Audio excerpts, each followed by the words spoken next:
go from in Edmonton where, you're drafted by Boston, they trade for you, you're playing well, you win a cup behind Grant, and then Grant has the injury issues, and then you take him, you win the mug, and then you go from being the guy who wins the Conn Smythe to traded to Washington, and you're backing up, the greatest South African to ever put on the pads, and Ole the goalie, Olaf Kolzig, Godzilla. Like, how do you, from the business perspective, I guess, put yourself into a mind frame where you're able to succeed in those roles? What you learn is when you get the opportunity, you got to make the best of it. And that's what I did in Edmonton. I took the advantage of Grant's injury and Grant's suspension, and I basically forced them to decide on an asset, kind of what we were able to do in LA with Jonathan Quick.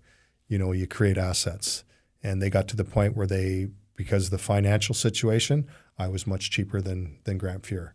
And so I became an asset that they were able to use, and they decided that they're going to go the cheaper route and move Grant for younger players and slide me into that role. When you talk about the Washington situation, unfortunate injury, and Ole, took the reins and didn't give it back to me. And so then I became a mentor and tried to do my best. And if you could, I'm not super familiar with that situation. So you're the starter in Washington, and then you got injured, and he took the reins. Yep. So kind of the reverse of Grant, I guess. Yep, exactly. And so I'd gone through it the other way around, and that just one of those scenarios where, like, we went all the way to the Stanley Cup final. Like, Ole, was first round pick, expected to be the guy, and wasn't able to. Byron Dafoe was in there. They're competing against each other. Then Byron gets moved on to Boston, and then all of a sudden, Ole finally became the goalie that everybody expected him to become. And I tried to be, as an older guy, I tried to help out best I could, but he was he was an interesting, a lot of fun to watch, because he would get so mad. The German side of him we used to talk about, where he would snap, and that was really my job, to kind of keep that temper in check while we were running late through the season and then into the playoffs and stuff. And to this day, we're still great friends. And I was disappointed that I lost the job, but I was just excited for him and what he was able to do. And then he just his career just took off from there, and good for him. Any times it come to mind where he's freaking out and you're like, Ole, we gotta chill a bit? Oh God, like there was great story.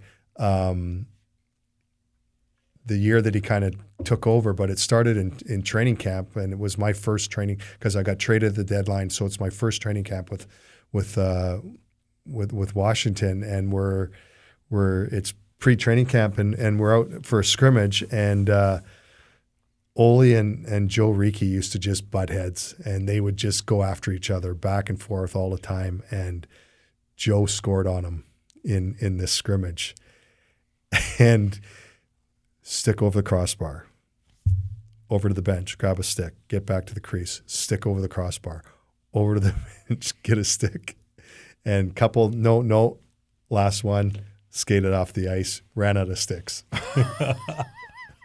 What kind of lumber is he using? It was wooden Actual sticks. lumber. So it was lumber. Like it was Heaton, it was a Sherwood? Heaton. It was a Heaton. Oh boy. Yeah. Four of them? It was 3 or 4. I think it was only 3, because he didn't have another one taped. Bill, you mind going in? I'm out of twigs.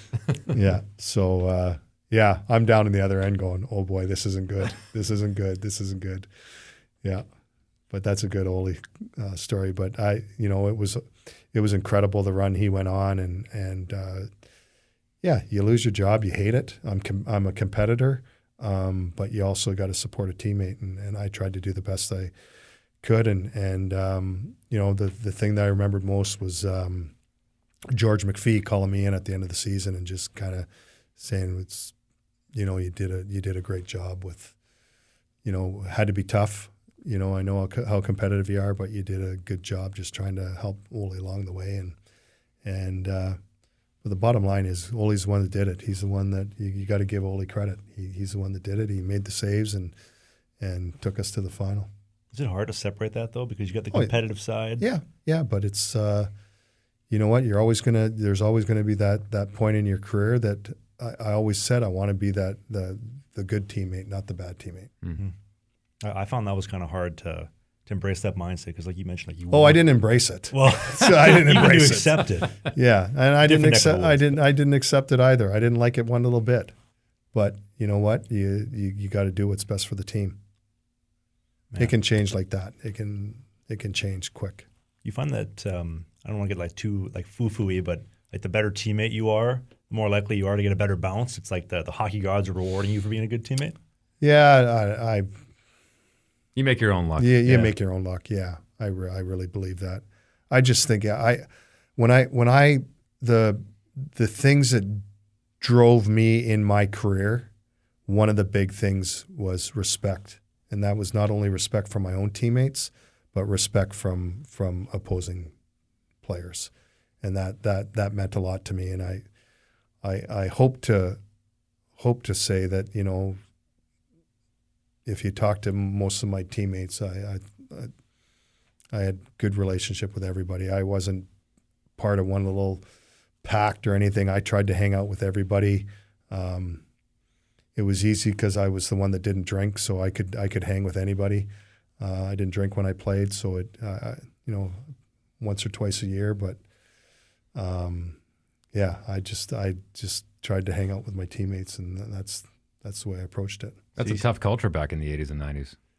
Well, funny story, when they closed Rexall down or Northlands, whichever you want to call it, another guy, rest in peace, Peter Klima, he was at the final night there, and I was having a beer, and Peter comes up to me and goes, "I don't know if I've ever seen you drink a beer." And I said to Peter, "I'm surprised you knew that I didn't drink." And we both had a good chuckle out of that one. We do a hockey podcast called Sling the Biscuit every single Sunday. The clips, the bite-sized chunks are right here. Only the hits, the full-length show, which you don't want to miss, is right here. That's Dave. I'm Travis. We'll see you soon.